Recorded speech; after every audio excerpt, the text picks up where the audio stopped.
slightly connected to yesterday is the reason I rail, especially on Facebook, because there's a lot of it, on what we know as toxic masculinity, because I've seen firsthand the absolute devastation it can wreak in whole families. And while I hope it is dying out slowly, the problem is, of course, is as the people who directly witnessed it also die out, it will do that resurgent thing. It's like, vaccines and public health measures. As people who understood the dangers die, it gets this ridiculous. It's like the trad wife thing. It creeps back and is glamorised, and it shouldn't be. My ex was, in reality, a very artistic and very creative man, very gentle, very kind. But he'd been brought up in a society that wouldn't have it, not from men. No, men didn't do that. So he thought in his head, had to think in his head, that his artistry and his creativity was good business sense. It was terrible with money, really bad with money. And he drank low level. He was not nice when he was drunk, but he wasn't the worst of the worst. But of course, like I said, in his head, Jack Reagan from the Sweeney was probably the pinnacle of masculinity, what every man should aim for. He'd never learned to articulate emotions, understand emotions, or even confront emotions. I mean, he just didn't have them. Of course he did. And they came out, as they did in many, many, many men of his generation, in really undesirable behaviours. Drinking, the smoking, not even the womanising, because, quite frankly, most of the men that did that were not natural-born womanisers. It wasn't something that some men just can. Not, unfortunately, the ones who worship at the altar of Jack Reagan, but it absolutely screwed the man up for his whole life. It ruined his life. He couldn't understand it. He didn't have any ability to look at it and see. It was just, this is what he'd been taught. And it needs to not be ever glamorised. That generation of men are, like I said, they're slowly dying away.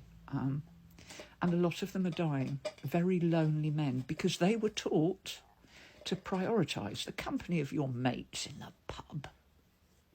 Won't let you down, your mates. And of course, for very many of them, well, they're only mates as long as they're at the bar buying a pint. And then they just vanish and people don't think about them anymore, when actually what they are is desperately ill and very lonely on their own.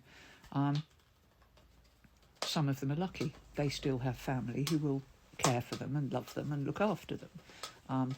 But very often they don't really appreciate that because, again, they don't have the emotional depths. They are bewildered by what has happened to them, and they can't understand how they have done what they were told and it has come round and bitten them, and they cannot see why. They're incapable of understanding it. And it's not a happy ending for any of them.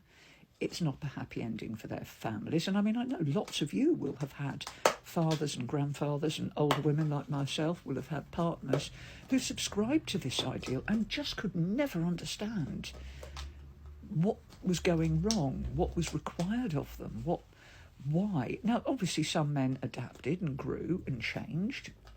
And I have friends of my age who grew up with that and have learned and adapted and changed. It's possible, but it won't be possible if we don't remember what the problems it caused. It's like this trad wife nonsense. If we do not very clearly look at the issues that hyper-gendered attitude to life caused, we will repeat it. And I would like to remind you, on the gendered side of women, if you read Charles Dickens, I think it's Little Dorrit, isn't it, where femininity was supposed to be innocent and childlike, despite the fact that Victorian women, middle-class women and upper-class women didn't do actually the manual work, but they did a lot of, they ran houses and all the rest of it, where one of the characters actually marries a girl who is completely the Victorian ideal of basically a child woman, and obviously she's horrible to live with. She's completely useless as a human being, but she's done what she's told.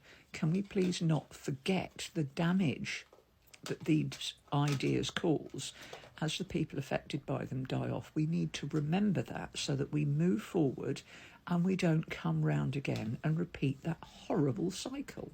It's just cruel on everybody.